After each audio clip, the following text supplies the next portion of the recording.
L'un de vous m'a demandé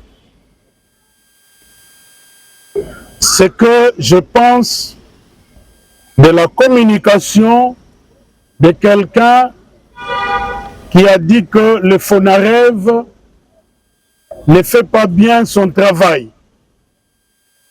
Et il veut savoir ce que je pense de cette déclaration que nous avons vue hier dans les médias. Je réponds en ces termes. J'ai la particularité d'avoir géré pendant un temps comme vice-ministre de la Justice et contentieux international, puis ministre intérimaire de la Justice, garde des Sceaux, le FRIVAO. Actuellement, je gère à travers mon ministère des Droits humains le FONAREV. Ce sont là les deux institutions ou établissements publics consacrés à la gestion des dossiers de victimes en République démocratique du Congo. Donc, je puis, plus que quiconque, donner le témoignage suivant. Le FONAREV fait bien son travail. Je ne le dis pas pour la première fois, je l'avais dit quand j'étais encore ministre ad intérim de la Justice. Parce que pour indemniser les victimes, il faut les identifier formellement. Si vous n'identifiez pas les victimes, vous risquez d'indemniser d'autres personnes, et alors à ce moment-là, les victimes seront doublement victimes.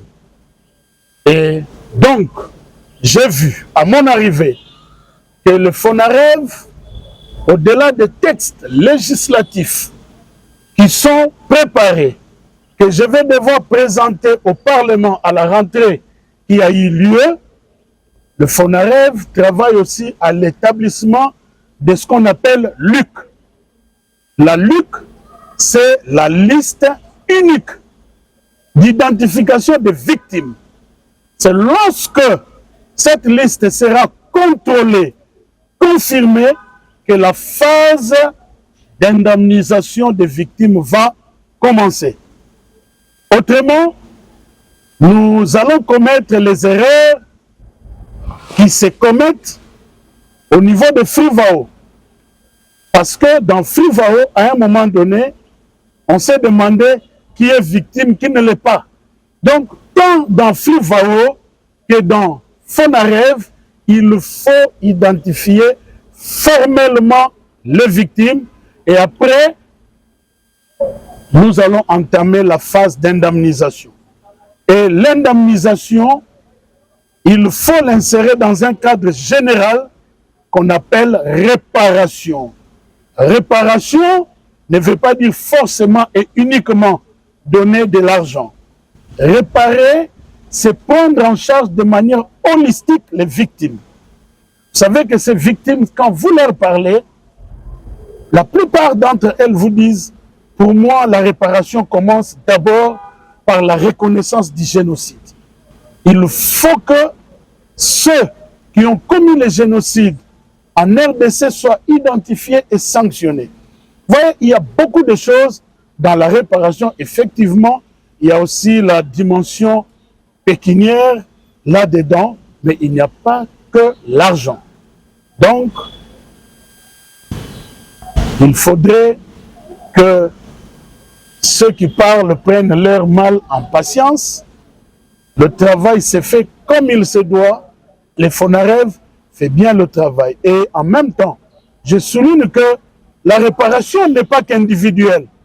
Il y a aussi un volet communautaire dans la réparation. Voilà quelques éléments de réponse que je pouvais donner. Et je termine sur ce point pour dire qu'un sage a dit, même quand je ne suis pas d'accord avec ce que vous dites, je défendrai jusqu'au bout votre droit de le dire.